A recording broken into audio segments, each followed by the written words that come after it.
No, the wealth transfer that is taking place is always by force. We've all talked about this. I do think there's unfortunately a disconnect with people who just say, okay, boomer. Like, hold on a second. I mean, the people who birthed you, right? They've contributed to society.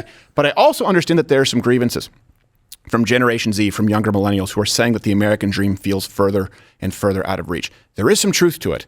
And by the boomers, okay, older people right now who are likely going to retire, you can't just discount this because you are part of a generation that enjoyed some prosperity that won't exist before or after. Just to be clear, the baby boom generation. And you do need to understand that Social Security is a Ponzi scheme, and at some point, someone's going to be screwed. So when you talk to young people, you say, "Oh, I paid into Social Security, so were they." They're probably not going to get it back. Probably not going to get it back. So I think there's a disconnect, and there really is a silver lining. The beauty is, yeah, you actually can live a much better life than your parents. It all comes down to your choices, and that is what you have now that they didn't have. So, is the middle class screwed? Do you have it harder than the boomers? And one thing I think conservatives get wrong, you can let me know if you disagree with me here. I think sometimes the disconnect takes place when you have conservatives saying, yeah, well, your parents didn't have, and they name iPhone, lattes, luxuries. Let's not compare necessities like home cost or how much you make at a job or a vehicle. Let's not compare that with niceties. I get it. A lot of young people are irresponsible and they spend far too much on luxuries, but that's a separate argument. It's not a comparison. So, that's what's being sold to them endlessly, though. Right. Is luxuries. Yeah. That's what you're supposed to have. You That's deserve what you have to have. this. Yeah. Right. So this is something that you'll see a lot from like baby boomers. They'll say like, well, why don't you, why haven't you started a family? Why don't you have grandchildren? I was married to your mom and I bought a home. Okay, this is the kind of thing that you will hear. And then you have people who are younger saying, well, that's out of reach. So let's go to then and now and give you an apples to apples comparison. Here's a then. Is it a stinger? Yeah. Oh, let's go.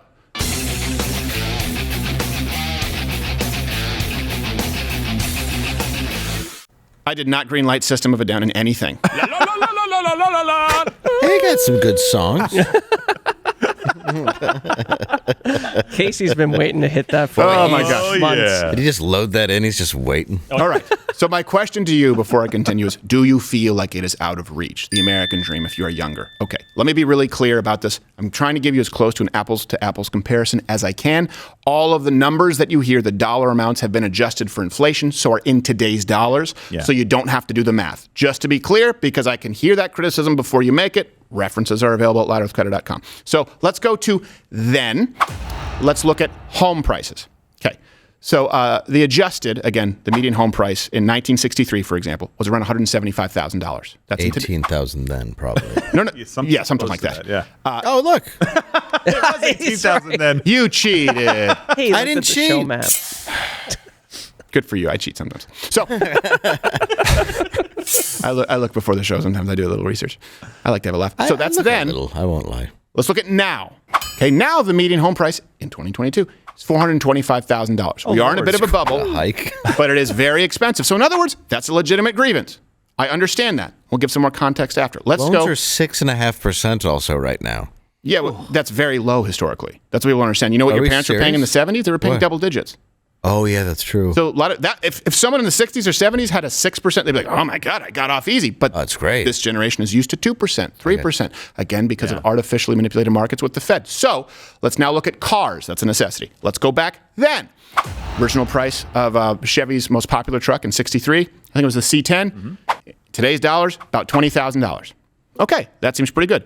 Now, the average full-size pickup truck is $61,000. That would seem like it's far more expensive. Again, we're doing the same dollar. They're adjusted for inflation, the dollars. That's the average full-size pickup today. You had one choice back then. I'll get to that in a second. And here is one that is absolutely true. Boomers, I'm just asking if you're going to talk with your kids over the holiday season. Older people, you need to understand the world they're living in and the language that they speak. Let's go back then, the cost of education, okay? Back then, the yearly cost of tuition, we have public colleges, universities, $2,300 on average. Private, $9,700. Again, that's in today's dollars, just to be clear. Jeez. Let's go to now, and this is a real problem. Tuition, fees, public, $10,400. Private, $49,000. Wow, everything was just triple until that one. Right. So here's that's incredible, right? That is something where you look at it. Let's add up all of these costs. just from this first portion of the segment. Okay, so you have a house, $425,000, car, $62,000, education, $45,000 for that public 4-year degree. Yeah, that's the public one. Yeah, that's the public one, just to be clear. You're getting off easy. So, look, you can live this, but does that actually look comparable to your parents? Or if you are a parent, does that maybe give you some context here as to why young people are upset? Because you need to know why they're upset so that you can be ready for the lie that comes down the pike. And the lie is you need the government to come in and save you. You need the government to provide cash for clunkers. You need the government to provide student debt relief, right? You need the government to have rent forgiveness. If you accept that those are the same costs for everybody, or you accept the premise that you have to go to university. Oh, and by the way, university became unaffordable, so the government has to make up that gap. And so if you're in university and you're not overcharging for a degree, guess what? You're leaving money on the table because some other prick who's a dean is going to take that grant from Uncle Sam. Let's be clear. This inflation, you're living it right now. More government intervention now. Compare the inflation today versus what you had under Donald Trump. Okay. Now, here's something. By the time our kids are old enough, though, sorry to interrupt, you're going to have to be a millionaire to survive. Well, that's what you would believe until you take some other things into consideration. If you're doing apples to apples, this was the path for my parents. Right? What you would do is you would go to college, then you'd work a job, and then you would retire. You'd be able to get vacation. You'd live in this house. Yeah. You'd have this car. There are a lot. Die with regret. Yes. That some things remain steadfast. Oh, okay, good. But there are a lot of variables that aren't being taken into consideration. Young people. So that first portion was for older people, parents, and how to talk with your kids, understanding where they're coming from. Go check out the references.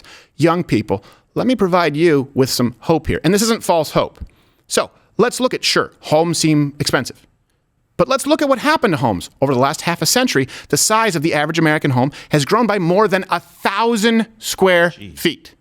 Okay? There were no man caves, and there certainly were no reality shows about your home bar. It didn't exist. You're talking about 1,000 to 1,500 square feet. Wow. Okay? Now let's look at cars, right? Well, you can get, by the way, an economy car for around that $20-something thousand. Yeah. Only keep in mind that the economy car today actually does have air conditioning, which that truck did not have back then. Actually lasts to 100,000 miles, which was the max on the odometer back then. Has airbags, seat belts. The point is, you have options. If you're saying truck to truck, sure. What about truck to crossover SUV? What about truck to economy car? If you're saying house to house, sure. What about 1,300 square foot house to 1,300 square foot house? We need to do the apples to apples comparison if we're going to do dollars with the size and with the amenities, with the capabilities that come with it. Again, no air conditioning. How many people out there who are poor, who live in Texas or Florida, drive in a car today without air conditioning? No. But just don't skip over this power steering. You don't have to be liver king to actually turn a car now, right? If you ever driven a car without power steering, we had bigger forearms back then for a reason. Yeah, it was pretty much impossible to turn. Yeah, and also even shifting back then, it was quite a task. Liver king couldn't do it. He's on so many stories. His ligaments are a fine powder. He'd be like, oh, I got to turn. No. I assure you that car from the 60s isn't automatic. No. You were much busier in the car. And the clutch actively hated you. Right. So we have all these safety standards now when we're talking about cars. Fatalities have dropped 78% since 1960. And again, they last 2 to 3 times as long. You have this from the New York Times. All the references are publicly available. Okay, here's something else. Let's look at the houses. Okay, you buy a home. Right now, for the same price and the same square footage as the average house in 1963, you can buy a home today at around that same price. So a rural home in Fate, Texas, for example, $199,000. Even an urban condo in North Dallas, $169,000. That's a smaller one, just to be clear. Comes with a bulletproof vest, too. Yes, it does. Yes. Well, it's like bulletproof glass. Yeah. They tell you to bob and weave. They just ask you to walk around with the glass so it becomes the best. You're going to want the garage and shut it quickly after you pull in. Yes, and keep the exhaust running because it's going to be a rough night. No reason to stay alive there. So let's give an apples to apples comparison. For that exact same car, you spend $20,000 that your parents spent. You can have a very reliable car with amenities that they didn't have. For example, you can get a 2018, 2019 Ford Fusion. You can get a 2018 to 2020 Toyota Camry.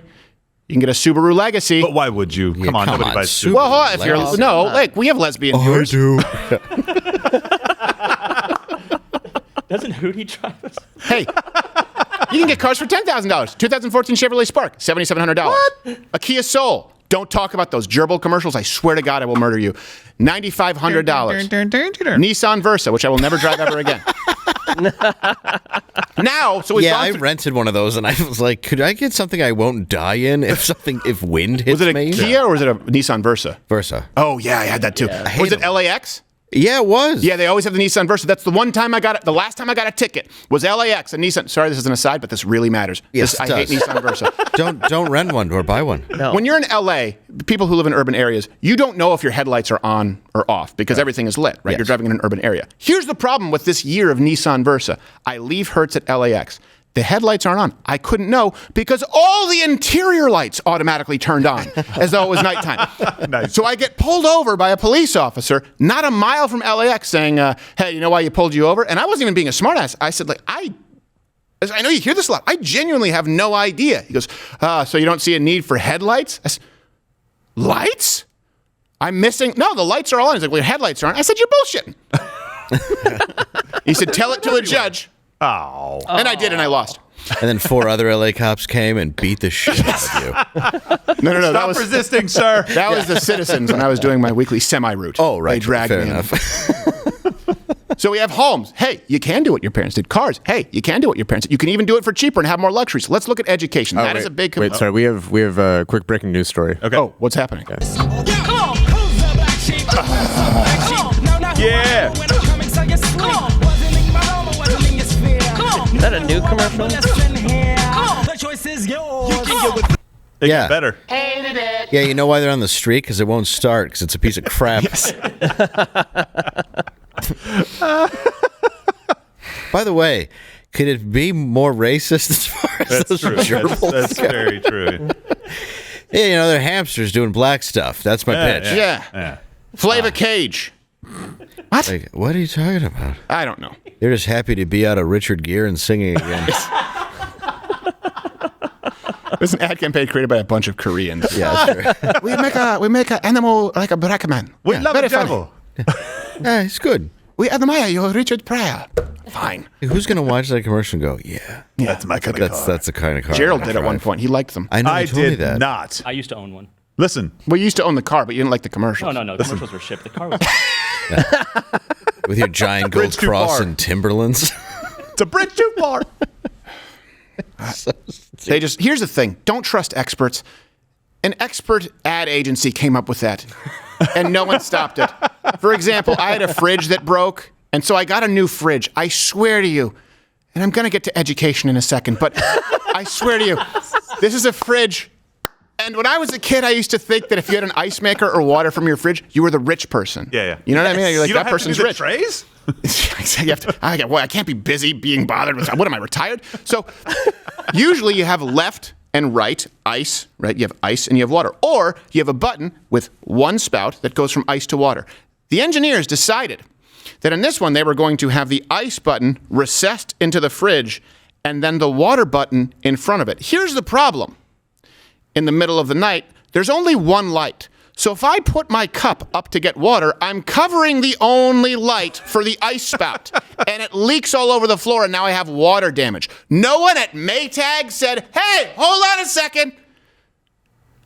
You won't see the light. These are the experts. Your engineers didn't realize the problem that took me 3 seconds.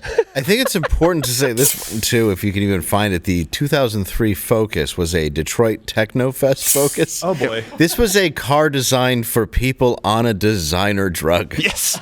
Like, it was for people on ecstasy listening to techno music. And they even had a commercial for it. And I was like, is ecstasy so popular that we're actually just making it into cars now? Right. Like, Yes. somebody's like, Yes, it with is. a pacifier just at Ford, like, I got an idea. Yes. More speakers in this tiny car. Why do you think they named the next one the Fiesta? Yeah, there you go. We're going to feature it in the movie Go. Is it safer? No, not especially with one of us behind the wheel. Yes.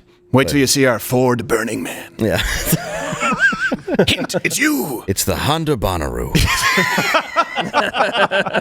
The Subaru Coachella. Firefest. They're just all piled up. It's just a bunch of lesbians on an island.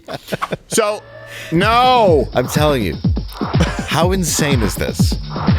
This is why nobody really remembers. This is the Focus? This was, I'm telling you, it was designed. It's a drug ad for people on ecstasy. You would have to be on drugs to think that car looks good. Yeah. It's so plain. This is for somebody rolling on E. Look at that. That is the most soccer bomb car I've ever seen in my life. It's like, oh man, pretty lights and yeah, that's the one I want. All right. The editors are going to have their work cut out for CrowderBits. So we've gone through housing, we've gone through cars. Now let's get to education. This is one that is a problem. If you believe that you have to get a college education today, hint, that's a lie. So we compared the costs, right? It's more than 4 times when you're talking about a major university. Or so now you have the home price that's the same as your parents. Now you have a car that's cheaper than your parents. You have more luxuries. You have air conditioning. Hey, seatbelts, you're doing better. But let's compare university versus a trade school. Cost on average for trade school is somewhere around $5,000 to complete. And if you look at people who graduate from trade school, unlike people who have a master's in gender studies, starting salaries, depending on the trade, they can begin at $80,000. So let's go through this in a conclusion. Sure, are houses more expensive in general? Yes. Are cars more expensive in general? Sure, if you want to get the expensive car. Is college tuition more expensive in general? Absolutely, astronomically so. But that doesn't have to be the American dream, because you can now live in a more rural area or suburban area, or you can live in a condo, which was not an option available to people in the 1960s. You can pay the same amount as your parents, have modern amenities, like air conditioning, locks. You can drive a car, a used car, an economy car for cheaper than your parents. You can go to trade school and make more money than your parents could have ever dreamed of making in their early 20s. That is an option that is available to you right now. You just have to go out and take it and not think that, for example, a Ford Focus or a Subaru Outback, or, for example, being an electrician is beneath you, because that's what you're missing. Your parents didn't think that it was beneath them. Yeah, they made this and they got to go on vacation. Your dad was working on a factory line, just to be clear.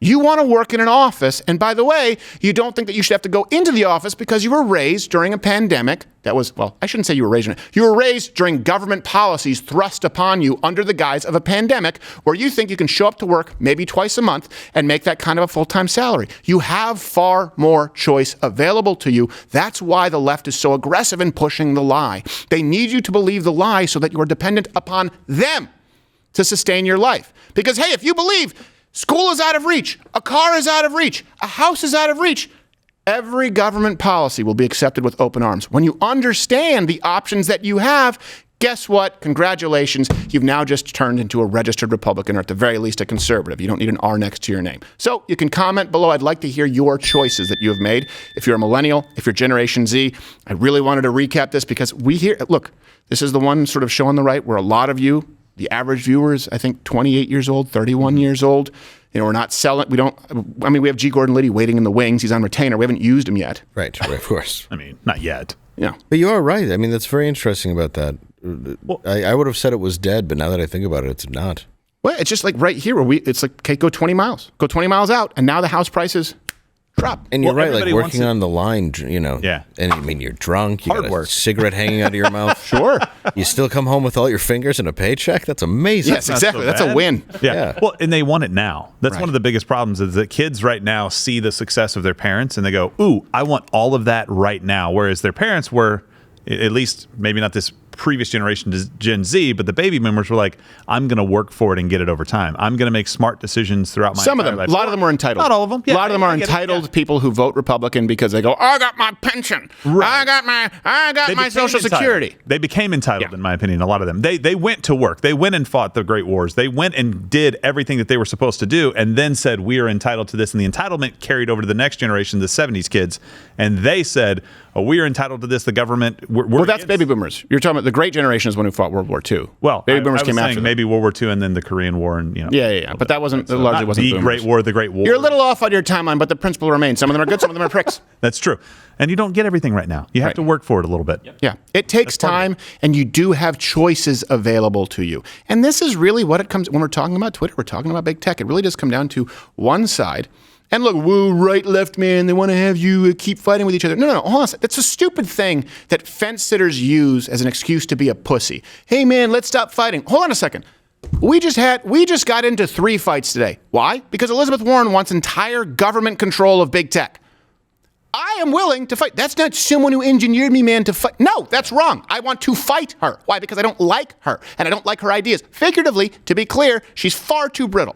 She's not taking steroids. Same thing when we're talking about Mark Zuckerberg. We're talking about student loan forgiveness. We're talking about rent forgiveness. What does that really mean? It means it screws the person who is not a landlord, who is a home provider, who has to make those payments. Yeah. If you keep buying into the lie, think of this for a second. We've talked about wealth transfers, okay, with COVID.